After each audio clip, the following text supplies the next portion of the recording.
You and I with Rashmi Shetty is a simple attempt of bringing in stories of people you and I can draw inspiration from.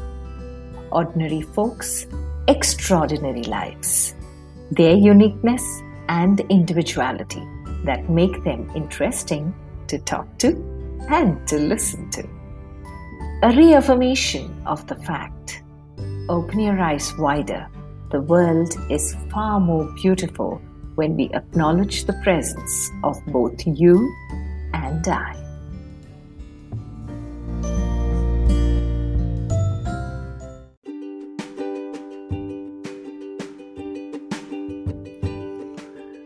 The Voice of Stray Dogs, or VOSD, is quite unique in its scale, approach, and leverage of technology.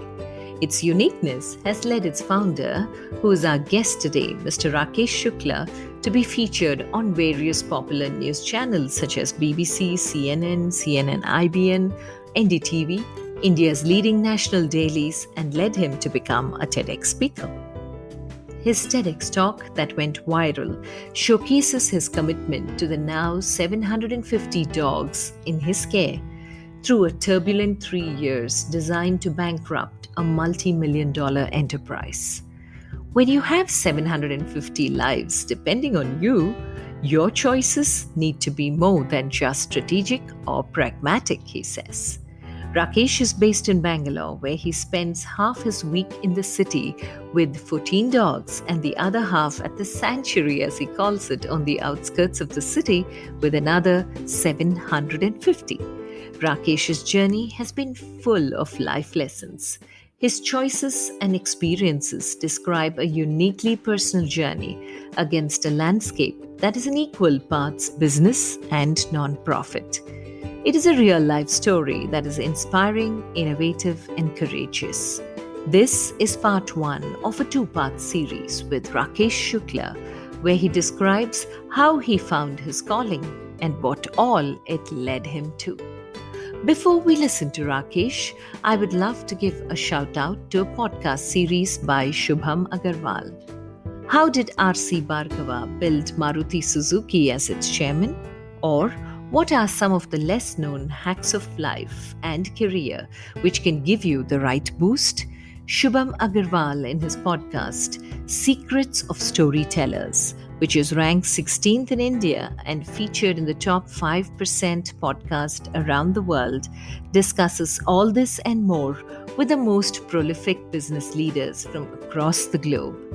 Listen to it on all your favorite podcasting apps.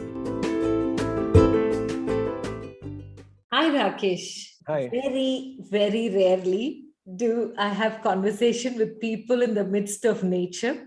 I call myself a climate change coach who talks about climate change, but you're my first guest who is in the midst of nature and looking so happy. Welcome to You and I with Rashmi Shetty. And I love the way you look happy, contented, well-built, strong. And I'm sure your journey must be equally fulfilling for you. You look Thank very you. The satisfied. pleasure is mine. I'm the happiest man I know. Somebody asked me the other day, are you happy? I'm like, I'm the happiest man I know. A very lovely place to be in, because it doesn't matter about the rest of the world as long as you know you're happy. I think that's a beautiful space to operate from. I would want to know, Rakesh, how has your journey been? So you can take us back however far you want to take us. And yes, in case I have doubts, I'll interrupt you. My dad was in the army. Hmm. And my mother was a homemaker. So I'm about 50 now. So most of my growing up years were in the 70s and 80s. Those were my school years, and we kept going from one station to another station. And I think, like most parents, my parents wanted me to be successful. Like, there's a typical middle class template. They were very dismissive of everything else that I did. For example, I was very good in sport. I was also very good in mathematics, but somehow and physics. So somehow maths, physics, and football were my loves in my growing up years. But my parents were like very clear that everything else is is a distraction and you need to only study and do that. And so we had a tough relationship. My dad's 85 now and my mother's 75. I think in the last few months we have repaired it to the point that we can have civilized conversations. But otherwise, I was a so the point is that I always had a problem with authority. When I was growing up, when I was living with them, I was very aware of the fact that, I didn't have the means and resources. I did not have the financial. I need to suck it up. And in some way, I was like, when I leave, I'm just gone. So, and that's pretty much that's what happened. I mean, when I left for my engineering, I hardly ever went back. And so we have always been together as a family, but uh, I I carried that strain with me about having a problem with authority. And as I grew more and more, it became kind of more pronounced. Then I started working. I was one of those, in my MBA class, I was the guy with the first job on the first day, which is the most prestigious job. So like I said, academically and otherwise, I was a performer. And I was also a very socially outgoing person. Mm. But I had this side of me, and which was kind of very abrasive. Uh, I took, you could call it thin-skinned on some, not in the larger business context, but as a person. If you call me an idiot to my face, then I will punch you back. So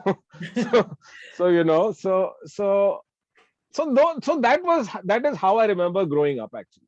Okay, and when you moved to the hostel, engineering was away from Yeah, home. Was yeah. it newfound freedom that you could do anything, or were you very clear I that the think same lessons continued with academics? no. So it's kind of interesting because I think for everybody who came to the engineering life, Mm. and I'm still talking about the late 80s when things were not the way they are today. There was no phones, and Yeah. you had to stand in the STD line, and life was different. But for everybody, it meant this great freedom, Mm. and this great freedom basically basically translates into things that boys want to do, which is uh, wine and women. I mean, that's what it.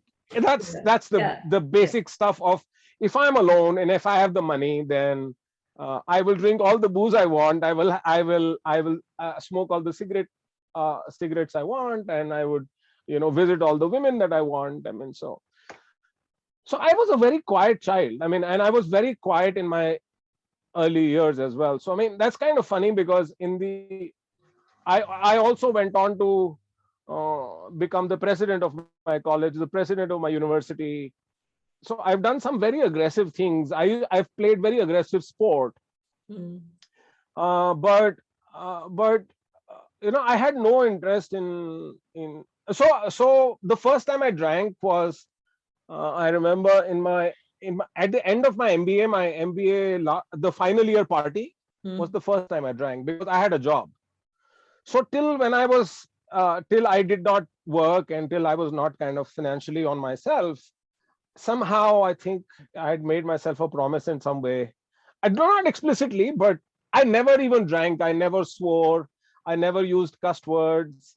I never drank. I never went after. I was very shy of women. I could hardly ever speak to them. No, but Uh, you said you were shy, you were quiet. How did you become the president of your college union?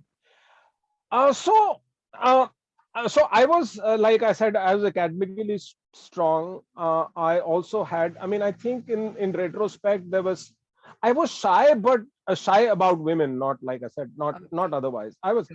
I mean, if now when I look back at my life, Mm. if there was I mean, and it is carried in a professional life as well, that if there is an official party or there is a social gathering or there is a presentation, let's say, even when I was very junior, I was the guy who was asked to make the presentation, even though there were more senior people, because of the confidence I brought into a situation, of the understanding that I brought into a situation. I realized very early in life that people bored me mostly. There are not some smart cookies there, very few of them. But Okay. what I realized is that the people that I found interesting were people who were very well read. They didn't have opinions, they had facts. Hmm. They expressed their life and they had a model of life, and they expressed that model with facts rather than having an opinion. I mean, you and I can talk about opinions, and that's what the online world is actually full of today. I mean, it's just people just saying stuff. So I kind of made it a point from a very early childhood to be as well read as I could be. Good. Hmm. uh, I think pretty much all my growing up life I was the best read person in any situation I met.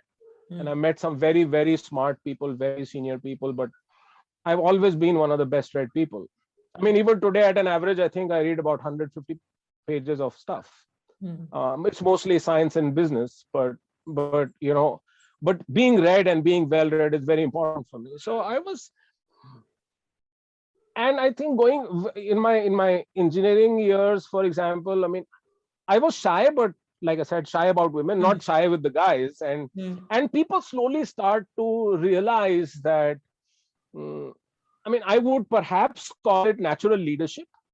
Hmm. I mean, even though I'm using the word for myself, and it sounds very arrogant, but that's not what Hmm. I Hmm. Hmm. uh, that's not how I mean it. But what I'm saying is that uh, there are some people who have some qualities that people find them to be kind of natural born leaders, or they find it easy to trust them, and their words have a value. And I slowly started realizing that I'm one of those people, that Hmm. not only did I have more facts than most people, but I could articulate them well. I could express it well. I could get different kind of people who had otherwise had very great differences to see my point of view, or reach a common consensus, and Hmm. stuff like that. So I think over the engineering years, we just I mean, it just kept happening. I mean, so first year of engineering, I never thought that I would be fighting the union election or something, but things just kind of kept happening that way, and I was super happy. So somebody asked me the other day, as a matter of fact, how was your engineering time? And I'm like, I was a stud. So I all good. so Now, looking so back, Rakesh, I'm very curious. You were this kid who was silently a rebel, who didn't like authority, but performed well because that was what was expected of you. but Everything. but by the engineering time, I was openly rebellious. Oh, okay. Okay. So I did not remain that way, and I think by the end of the my MBA years, Hmm. so it was one of those times. There was a girl who used to study with me, and I mean, I don't know. I used to think that I was in love, and maybe she used to think that I'm this idiot and whatever. Okay.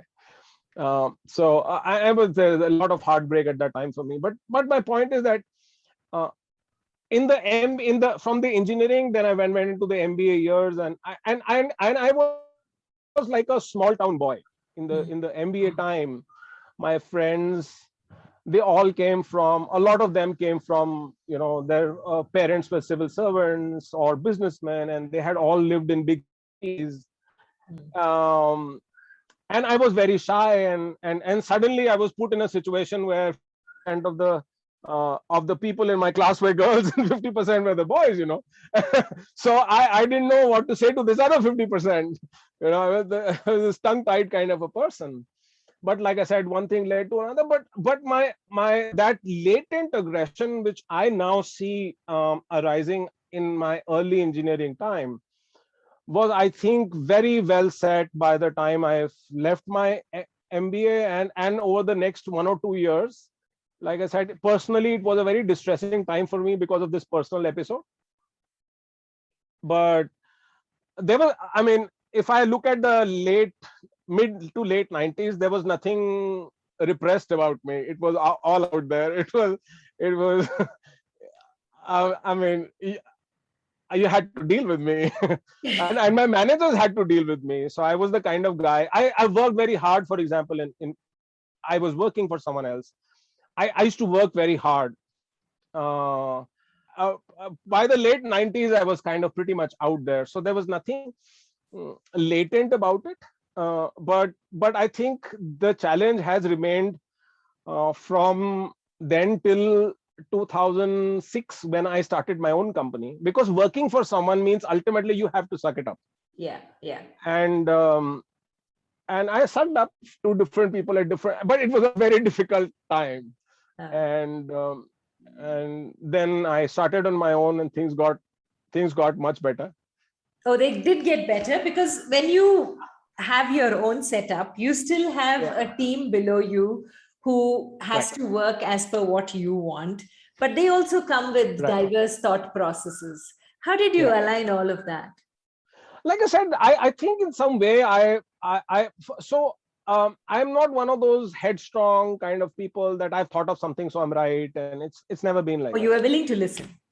Yeah, I would never, like I said, you have to be very well read, Hmm. and you have to take everybody's opinion in consideration before you make decisions, Correct. because only stupid people just launch it themselves into, because I know, so you know, so that's no, you cannot make any worthy. Like I said, there is no fun in being a millionaire, but being a millionaire without being able to meet anyone, that is fun. But doesn't mean that I actually don't engage with people. I mean, I take a lot of opinion, I read a lot, you have to understand the situation. Hmm. And that is when, even if you take decisions sometimes which are unpleasant, um, uh, uh, and all decisions will be unpleasant for someone, Hmm. but if even if decisions are unpleasant for any one person or party, or whatever way you look at it, you see, um, people know that this is not targeted at me.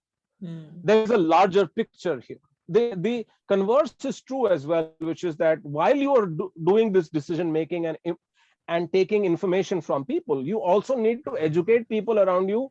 What are Correct. they a part of? What Yes. is this picture? I mean, are you running this company just because you have the money, or do you have a plan? Do you have a Hmm. vision? Do you want to create something? Hmm. Because everybody wants to be a part of something beautiful. Hmm. uh, there are any I mean people who work with us today, I mean, they can get a salary in any one place, Yes. but they have chosen to work with us because they are a part of something much bigger than themselves. Hmm. They're a part of something really beautiful. Hmm. Hmm. And if for that they have to live with some of my idiosyncrasies, then that's just as well, as long as, and I'm careful enough never to, if you don't meet me, that means I'm not saying bad things about to you at all either. You sound like Steve Jobs. But in the midst of this entire concept that you're having, I heard you say, read a lot, read a lot, read a lot. What kind of books do you read that when you talk to people, converse with people, the perception starts building in you about the person you're talking to? What kind of books do you read? Most of my reading is about business and technology, actually. Okay, okay. I figured some time back, about 4 or 5 years back, that um, that the social media, as vilified as it is and whatever, it also is a very good filter to channelize that information that I'm looking for. Yeah, yeah. All the algorithms that these guys use essentially is looking at your interests and giving you that information. Uh, so instead of trying to figure out girls in miniskirts, if your interest is a certain kind of technology, then it will give you more information about that, right? So Hmm. Hmm. so while I can read X number of books and read so many papers, but there is so much information out there which Yeah, otherwise you don't have access to. true. But it finds its way to me as well. So it works both ways. So I will buy a book and read it, but I will also read, hundreds of articles a day, which are actually coming my way because of my stated interests. So, but mostly it's business and technology, most of it. Okay. So here, Rakesh, before we move forward, I want you to just drop a couple of hints, because today, especially now in the last 2 years, when things have moved virtual, a lot of people complain that they have no count of time because of the social media distraction. And you seem to be taking the same social media to your advantage. So, can you just Yeah. give a couple of hints on how we turn this distraction to our advantage?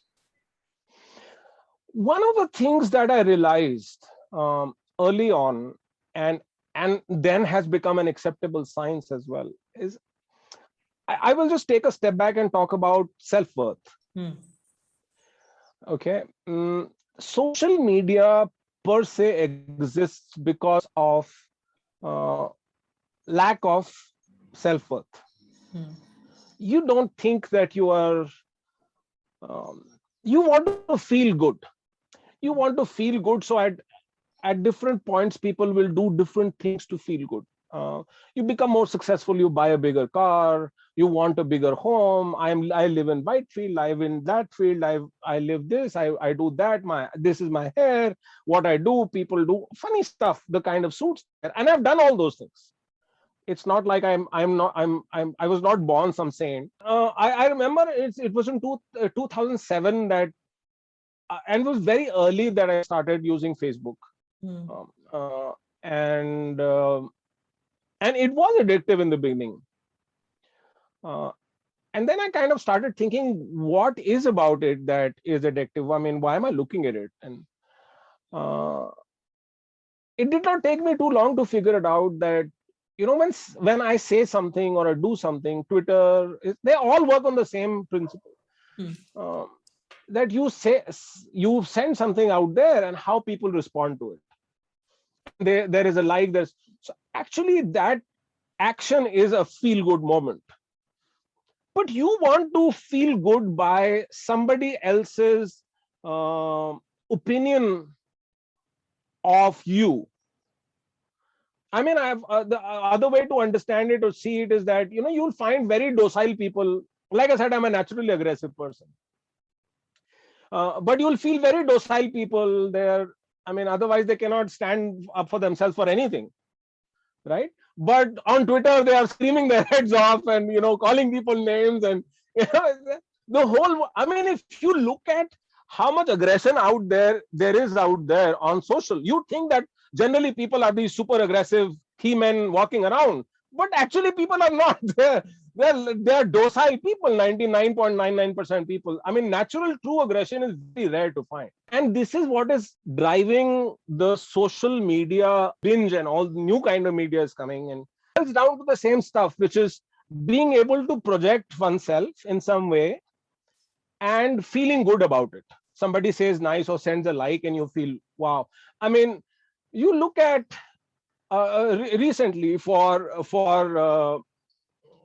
my for VOSD, for the dogs. Hmm. I was told by the digital team, we have a full digital team Hmm. which manages our digital presence, and they were like, you need to have an Instagram handle. And I'm like, I'm a dinosaur. I mean, I know how to use Facebook because of my old association, but I don't know how to use any of these things. So no, you need to have Instagram. And they actually made us Instagram handle for me, and I started using it. And one day I happened to want to search for something, because I started getting these weird, because I post about dogs, so I was getting this weird feed. I went to the search bar of Instagram, and I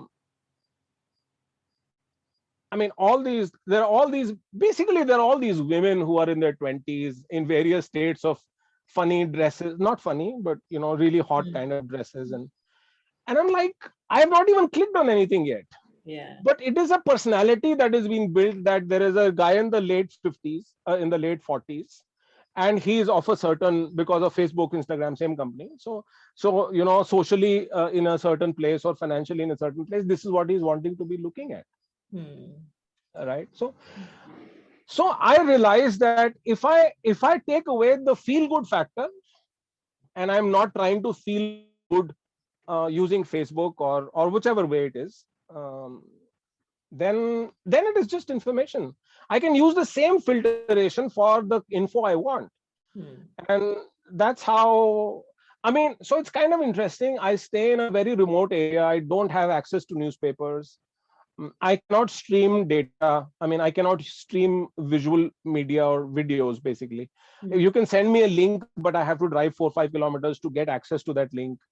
Right. So, I mean, I should be, I should be, I should be like a villager now, which is literally because, you're cut off and you don't have access to anything, but it is not true, because all the information that I'm looking for keeps coming to me, and I just once a day I have to go and get access to it, and I have all the information. So people who are getting sucked with the social media circus, they really need to reevaluate who they are, instead of trying to say. And the fact is that the scientists in the sociologists, uh, there is a whole science behind how this feedback mechanism is fed to people who use social media.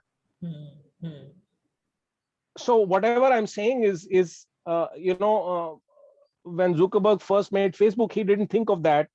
But now there are teams of people who Yeah. find more and more ways to complete that loop about making you feel good. So basically, you are an idiot looking at a screen, and you say something, my child's photo, and say or whatever, and everyone is like, wow, how cute, or whatever. So you feel good. Yeah. So Yeah. so, so it comes down to your low self-worth. If your self-worth is high, if you're looking for something much bigger in life, your drivers are big, then how does it matter if somebody says nice things about you or criticizes you? I mean, this is part of life. Then it will stop mattering. Okay. So somebody who was naturally very aggressive found it as an outlet through the jobs that you did and realized that you can be someone on your own, set up a business of your own, and you were leading this life. Yeah. How did dogs come into your life, and how was the birth of Voice of Stray Dogs even conceived by somebody like this who was so lost in all that was happening around? Where did that I think come into it's a place? very poignant way that you put it. I was lost in this whole thing. So I was truly that um, animal which fed on the pleasures of life. Yeah. I was truly that person. Hmm. I mean, I always drove the best car. I always wore the best suit. I mean, I don't remember walking into a meeting where my suit was worse cut than anybody else. I mean, didn't matter. I mean, if I had to spend a lakh rupees to buy the suit and I could not afford it, I'd still buy it. Right. So those things were terribly important for me. And I was the start of the start of TWB, my company, was also that it was a ticket to become even more successful. Hmm. I realized at some point of time that to become more successful, I cannot keep working for others and become more and more successful. I mean, there is a natural rate of growth. Yes. Yes. Or whatever. I mean, financial emoluments, you call it, or financial rewards. I mean, ultimately, you work for somebody, you can only do so much. Correct. So I kind of so I was absolutely a slave for that. And uh, by in 2005, 2006, and I started my company, TWB. And 2010, by that time, it had a certain life. It had, by the time I remember, we had like 100, 120 employees. So we were not a VC funded company. I had funded the company myself, and we were growing. By that time, already Microsoft, a company like a Microsoft was a customer of mine, or a company like Airbus was a customer of mine. So we started having marquee customers. We were multi-hundred people company. Um, and for the first and I had better cars, I had better watches. Watches were big things for me. I mean, I just absolutely love the best watches. So and strangely, I started, and there is a question that I had been asking myself from the very beginning. I mean, from when I started, Hmm. when I the first from school, and as kind of you start realizing success and unsuccess. Some exams you do well, some exams you flunk, some things you do well. So you realize, I think, in your mid to late teens, you realize there is something called successful, something called unsuccessful. And I had a question, which was, what is the meaning of this? I mean, why am I here? I mean, what will happen at the end of it? And if, when I asked my parents, and they would look at me incredulously, and they'd be like, you'll do very well, and you'll become, super successful, and then you will retire. And I'm like, then what?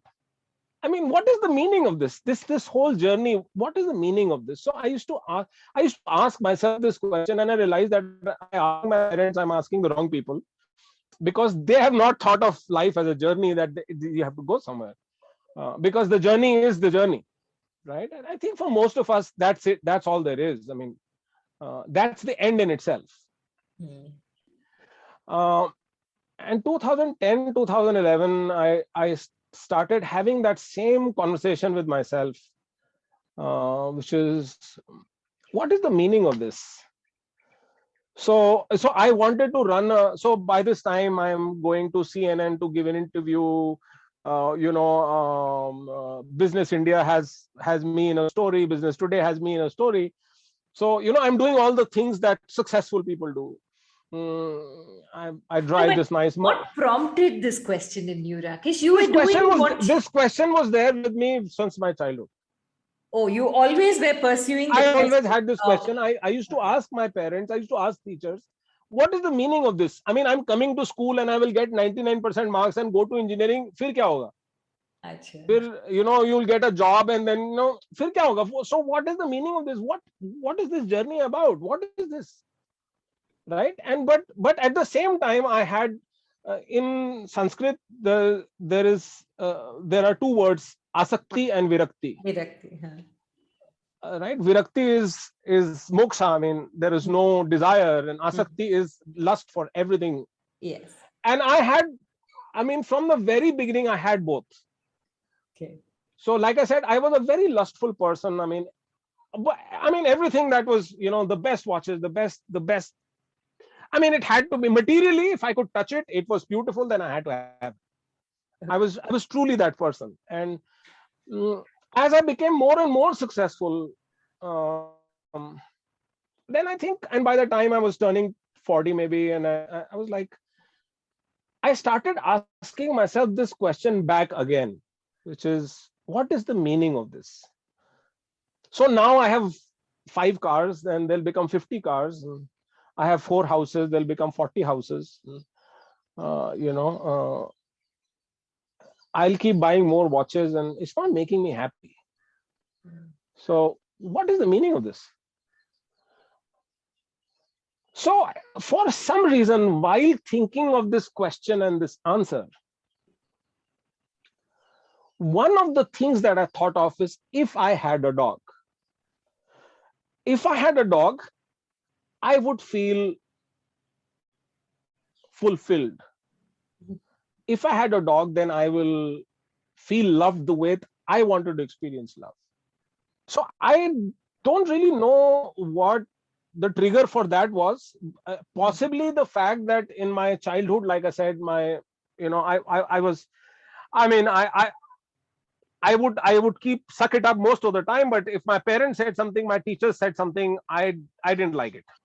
But like I said, I'm almost 50, and I've reached a certain station in life to be able to say it, or to be able to even acknowledge it. But the fact is that I have had a problem, and I don't like people telling me what to do. And teachers are always telling you, homework karke lao.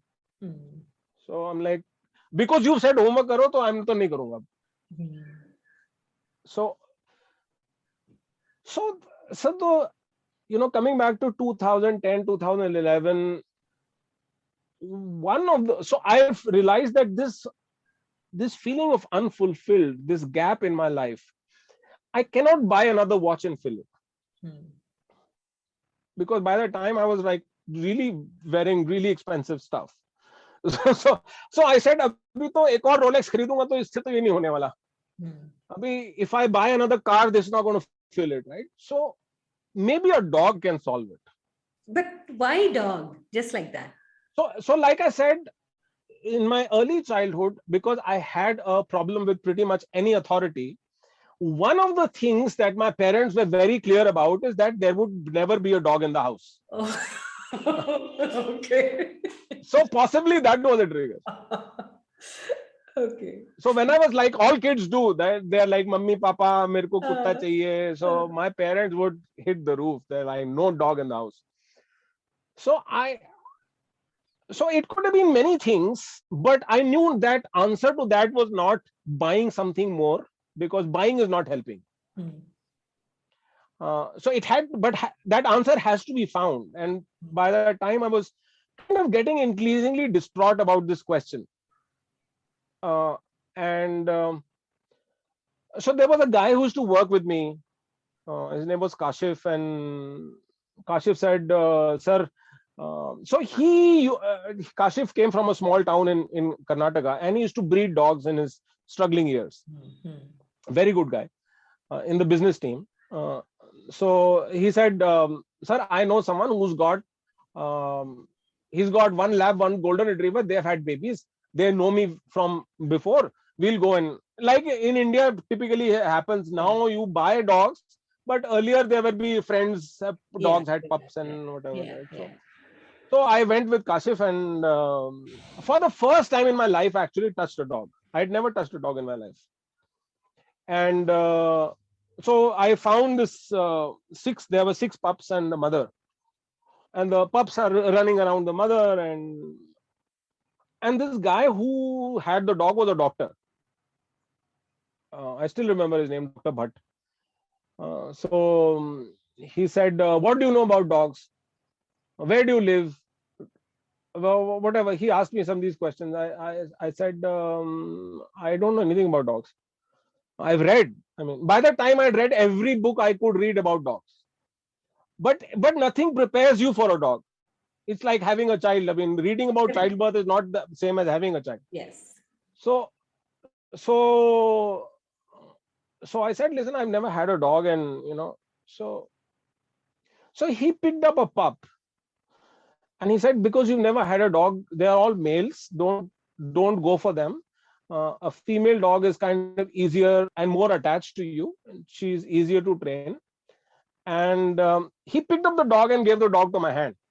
So we had no plan of actually coming back with the dog, but he gave the dog and I held the dog, and something happened to me, and I just kept the dog to myself. I didn't put the dog back. Her name is Kavya. She is now 12 years old. She still lives with me. And that's how I got the first dog. And I came back home. Uh, I remember that day she was in the balcony, and I mean, there's a balcony in the inside of the house, and I was sitting on the ground, and she was I put her in the balcony because I didn't know where to keep her and where she will poo and pee and eat and whatever. So I put her in the balcony and put mattresses there and everything. But she was very scared, and she was not coming out because first night for her without her mother. I mean, I didn't know all these things, right? For me, it was just a new experience, and I was like terrified because she was so small. And I sat pretty much the whole night just looking at her. But I remember that overwhelming emotion that I felt after about half an hour. I mean, I was nearly in tears. And I realized that she will never actually speak. She will never be able to tell me anything. I am her mother for life. It's like having a 4-year-old child who never grows up. And that feeling that I am the mother was, I think, some way it was the same feeling that mothers have when they actually give birth to a baby. Joy, pride, worry. I think it's all a mixed emotion. And I'm people who know me, I'm a very dry kind of a person. I make people laugh, but I hardly ever cry. I hardly ever truly laugh, and I'm just unemotional. Uh, and that day was like it was a very moving time for me. And then I started, then Kavya became my constant companion, that I would carry her all the time. And my wife thought that it is going to go away after a while, that this Huh. this phase will go. I mean, because she knows that I have phases, right? I mean, isko ek gaadi kharidni hai, so black car, so this is a blue car, this is like a yellow car, this is a bigger car, this is off-roading car. So this thing will happen, and after a while, but it never went away. Unfortunately for her, I was walking Kavya one day and I found another pup on the road. So I didn't know what to do with the pup, so I brought the pup home as well. Her name is Lucky. She also lives with me. So they became the first two dogs. And so there are many things that have happened. Many dogs came, and it became more and more a calling in my life rather than just people. My parents still use the word ki tumko shauk hai, this is your hobby, or people use the word pets, or these are your pets. They're not my pets, they are my life. I mean, this is what I do. I mean, I've been sent to do this job. So interestingly, as the number of dogs increased, I never have revisited that question in the last 10 years. What am I here for? That question was answered the day that Kavya came. What is the meaning of this? What is the meaning of my life? What am I here for? I know exactly what I'm here for. And in some way, everything else has become less and less relevant for me, because with my clarity on what the meaning for this is, if the meaning of my life is to give thousands and more thousands of dogs a better quality of life, and which requires me to be, like I said, financially very successful and make a lot of money and do those things, then that is what should take my energy, instead of trying to chat someone up for coffee or something. I mean, it has no meaning for me. So that's how it started. So VOSD as an organization has a slightly different journey, and many other things happened. But my journey with dogs it came from that deeply emotional place that I think I had from the very beginning. Like I said, this question I always used to ask myself, what's the meaning of this? And I never do. I mean, as a matter of fact, I've had very difficult times. I've been arrested many times. I've have so many police cases against me. I've been bankrupt, and I mean, this is in the past, of course. But I remember the night I was spending that night I spent in the cell. There was a great degree of anguish and anger that I've been wrong, that people have, done this to me, but there was also an amazing amount of clarity. I was very calm, because I remember telling myself that it is very clear why I'm here. I mean, this is written for me. It has been said that you have to do this job. So I use it extensively in a lot of writing that I do on my website and stuff, that I take care of. I call Baba as Shiva. So I'm the keeper of his dogs. That's who I really am. Okay, if you can go back to that moment, Rakesh, where Kavya, that emotion that stirred within you, did you also at that moment find what was missing in your life till then, which was not fulfilled by anything material, that emotional connect that you saw instantly, and that's how you realized voice of, okay, why did you pick stray dogs? Because you noticed that they were dogs nobody cared for, and so you decided that So VOSD came later, but I'll answer that question first. See, it's not a thought out thing that you have so many things missing in your head and suddenly you've seen a picture and all. I mean, all that happens in movies, right? But I could call it a clear moment of enlightenment when I realized that feeling that I had of being her mother and playing that role for the rest of my life. And not just with Kavya, I also knew that this is only the beginning. She's not she's not it. She means something. She's not one dog. She's a million dogs. And it is written for me now that this is what I have to do. So it was very clear to me that it was a life changing moment. It was very clear to me that this is what I will always have to do. VOSD has a slightly different story. So now you can have all this moment of clarity, but like I said, my company was successful. I was successful.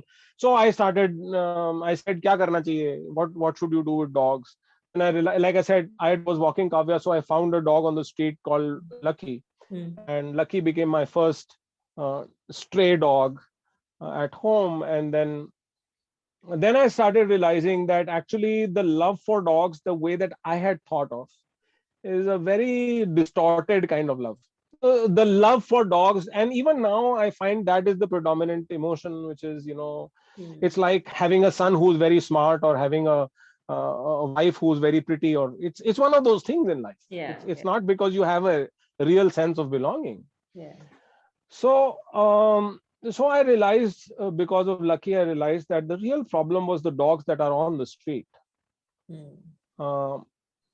And so VOSD started, but VOSD is also a journey. Got wisdom that this is how VOSD has to be created, or this has to be done. It wasn't like that. I mean, so the first thing, and I was a computer guy, I was, running an IT company. So I thought, I started going to NGOs and I started talking to people, and I found actually, I mean, I still find it kind of shocking that universally poorly kept places, poverty seems to be the hallmark of, I think, any NGO function, for humans or for even worse for dogs. There is almost a strange pride in being poor. हमारे पास तो पैसे नहीं है, हमारे पास तो खाने के लिए कुछ नहीं है. If you say that for 1 year that you have nothing, and you don't have money, but if you've not figured it out in 20 years of running this organization that you have no money, then there's something wrong. You should do something else. There is no pride in being poor, or crying poverty. The poor who really need help are the ones who actually don't get it most of the time. It happens with people as well, because the organizations that actually generate the funds, they have figured out a model of talking about poverty, of making the money, but the money actually never necessarily reaches the people. So I thought, I started talking to a lot of these NGOs, and I thought that was the way to, enabling NGOs is the way to actually go. So I was like, what should I do? So somebody said, I need if we had an ambulance, then we could do this thing in Bangalore. So I said, okay. So I said, here's the key, this is the ambulance. So if we had laptops, then we can't send mails to others. And I wouldn't name those people, but I mean, we are much bigger than them they were ever. But the largest NGO in Bangalore is like, they have never seen a laptop. They're like, can't send a fax or from a phone, or I mean, the kind of salaries those guys get, 7,000-8,000 rupees of salaries. Then there are reports about those people mistreating the dogs. I'm like, if the guy, you are basically keeping the guy slightly higher than the dog. How do you expect him to love the dog? His children don't have food to eat. And you think that he will come next day and hug the dog and say, oh, I'm going to take care of you. Of course, he's going to beat the dog. So the problem, I realized, was at the management level, which was the crying poverty and basically making a tamasha out of it. Okay.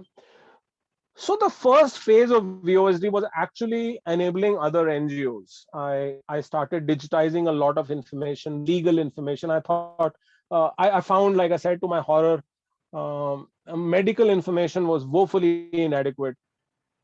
While vets charged a huge amount of money, the people who give 90% of the medical care are people who work in NGOs, right? They are the ones who have the dogs inside here. and they should be medically well equipped, I mean well versed, but they didn't understand medicine. The activists didn't understand the law. So I said, okay, well, we'll create a website and we'll talk about the issues related to dogs. That's why it's called the Voice of Stray Dogs, because the initial avatar of VOSD was only information, so only to be the voice. And at that same time, one incident had happened where one kid was allegedly killed by and eaten by dogs. This was in 2010. The child's name was Sandeep, and 4:30 in the night, the child went missing. 7:30 in the morning, the child's body was found in a dumpster with his leg missing. And by 7:30, the cops had found the body. By 9:30, the mayor of Bangalore had reached the spot and given an ex gratia payment of 5 lakh rupees to the father. And by the afternoon, the chief secretary had given this thing that if the problem is people are looking for a solution, so if we need to cull the dogs, then we will do it. Now you are from Bangalore and I am from Bangalore. Which mayor of Bangalore will reach a location at 9 o'clock in the morning when 7:30 the report has been lodged? By 10:30, when the press reached there, the body had already gone to the postmortem. In this city, where a body can be lying on the main road for days without being picked up, in 3 hours, everything has happened. Something didn't add up, so I went there with the GPS, with the phone. I went to the hospital from where the boy had gone missing. It had this cattle trap at the beginning of the slope. So the boy was missing from the basement.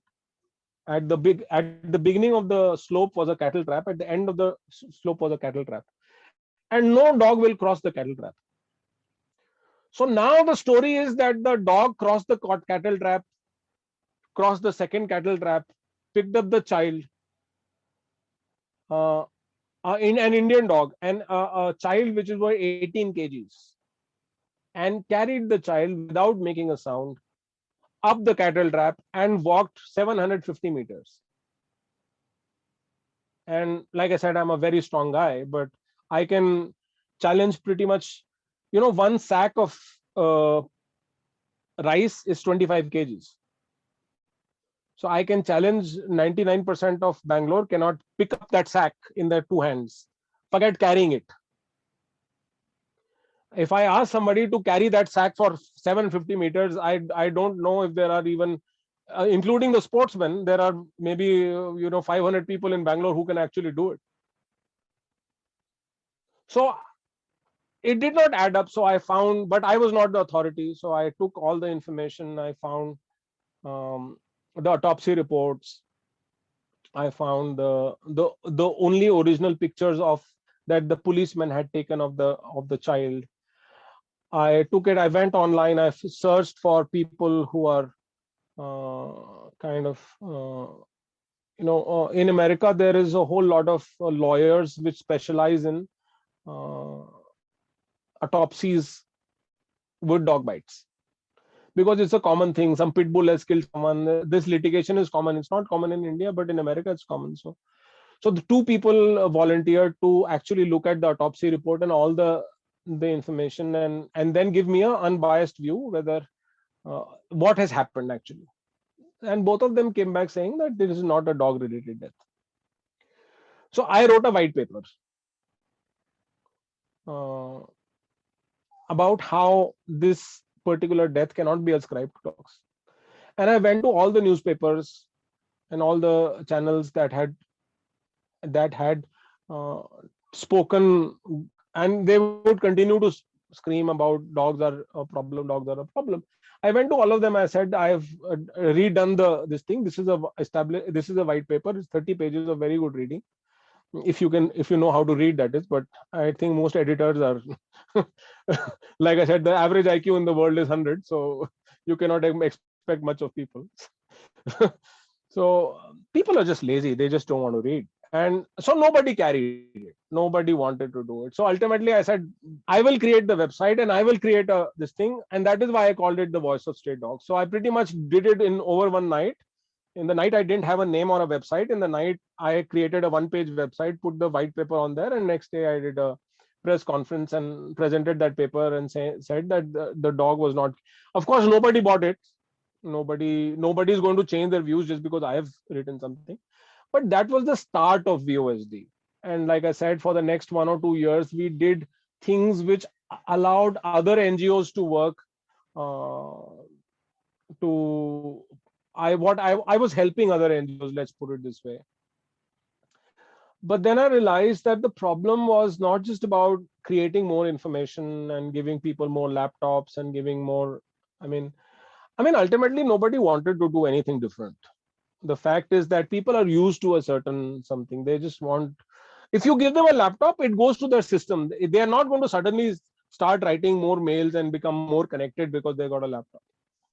So I realized over the next couple of years that it was not actually more laptops and more information that is going to solve this problem. So then the question is that if not information, then what? So I realized that rescue was a big problem. When I got hit in Bangalore, then it really struggled for getting help. So I started creating infrastructure. I created an app. I started hiring more people, drivers, dog handlers. We had 7, 8 ambulances at that time, and we created this infrastructure to rescue dogs from Bangalore. And pretty much, we'd cover all of Bangalore. Bangalore is close to about 1,000 square kilometers. We'd cover all 1,000 square kilometers, and pretty much within the next 2 hours, we'd pick up the dog anywhere from anywhere. And we were not doing rescue like it was earlier done. Most people would pick up one dog, and basically there'll be one vehicle, and it'll go across Bangalore, and the dog you picked up the morning is dead by afternoon because the vehicle comes back to the hospital late in the night. That's what most of the NGOs were working on. So we'd do point to point. We'd go and pick up the dog and bring it back to the hospital. So I did that, and we did that, and it was a very successful system. It ran very well, but unfortunately, by this time, I think I didn't realize, but I'd upset a lot of people, a lot of the NGO kind of the dog loving people actually. So all my problems, and I have the distinction of having multiple high court stay orders to keep myself safe. I have multiple FIRs in different police stations against me. I've had 3 or 4 arrest warrants issued against me, 2 of which are non-bailable. So I've lived an eventful life. Totally not the life that an engineer, MBA kind of software kind of guy does, So from 2014, my life took a very different turn. But or a little before. So 2014, January 2014, the first police case was lodged against me. Interestingly, 31st of December 2013, my company had 300 employees, and like I said, I was successful entrepreneur. On 31st of December 2014, after 1 year, I was the only employee left in the company. My company closed. I completely went bankrupt. Everything in my life stopped. I sold everything I had. I sold all the ambulances. I sold all my property, my wife's jewelry, everything. I sold everything.